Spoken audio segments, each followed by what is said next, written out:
வணக்கம் அன்புறவுகளே! எல்லாரும் எப்படி இருக்கிறீங்கள்? நல்லா இருக்கிறீங்களா? நல்லா இருக்க வேண்டும். நானும் நல்லா இருக்கிறேன்.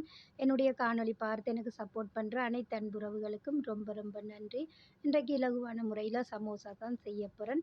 மாவு பெசஞ்சு கஷ்டப்பட தேவையில்லை. இந்த சீட் கடையிலேயே விக்கிது. நாங்க செய்து வச்சோம்னா தேவையான நேரம் பொரிச்சு சாப்பிடலாம். நான் இன்றைக்கு ஒரு 100 சமோசா செய்ய போறேன். அதனால தான் கொஞ்சம் கூடுதலா எல்லாம் எடுத்திருக்கிறேன். கடாயில கொஞ்சம் எண்ணெய் சேர்த்துருக்கிறேன். சின்ன சீரகம், கொத்தமல்லியை நல்லா இடித்து போட்டிருக்கிறேன். அதோட வெள்ளைப்பூண்டு எல்லாம் போட்டு நல்லா எண்ணெயில் லேசாக நாங்கள் பொரிய விடணும். இப்போ வெங்காயம், நான் பயரில் தான் சமோசா செய்ய போகிறேன்.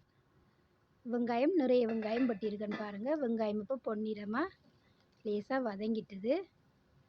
மஞ்சத்தூள் சேர்த்துக்கொள்ளுவோம். அதோட மிளகுத்தூள்,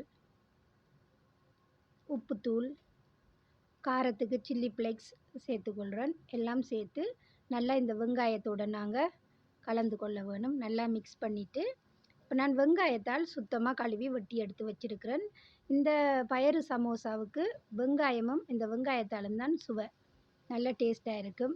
பயறு கொஞ்சமாக தான் சேர்க்க வேணும். நான் 1/2 கப் பயறு எடுத்துருக்கிறேன். இந்த பாருங்கள், இந்த வெங்காயம் எல்லாம் வதங்கின பிறகு நான் பயறு அரை பதத்துக்கு அவிச்சு எடுத்து வச்சுருக்கிறேன். இப்போ இந்த பயறை நாங்கள் இதில் சேர்த்துக்கொள்வோம். நல்ல சுவையாக இருக்கும். சின்னவங்க பெரியவங்க எல்லாரும் சாப்பிடலாம். நிறைய காரம் இல்லை. ஒரு ஈவினிங் ஸ்நாக்ஸுக்காக நாங்கள் இதை பொரித்து கொடுக்கலாம். செய்து ஃப்ரைசரில் வச்சோம்னா சிம்பிள் தான். பாருங்கள், இந்த பயரையும் இதில் மிக்ஸ் பண்ணி கலந்துட்டு கொஞ்சம் புதினா இலையும் நறுக்கி போட்டு மிக்ஸ் பண்ணினோம்னு சொன்னால் கலவை செய்து முடிஞ்சு.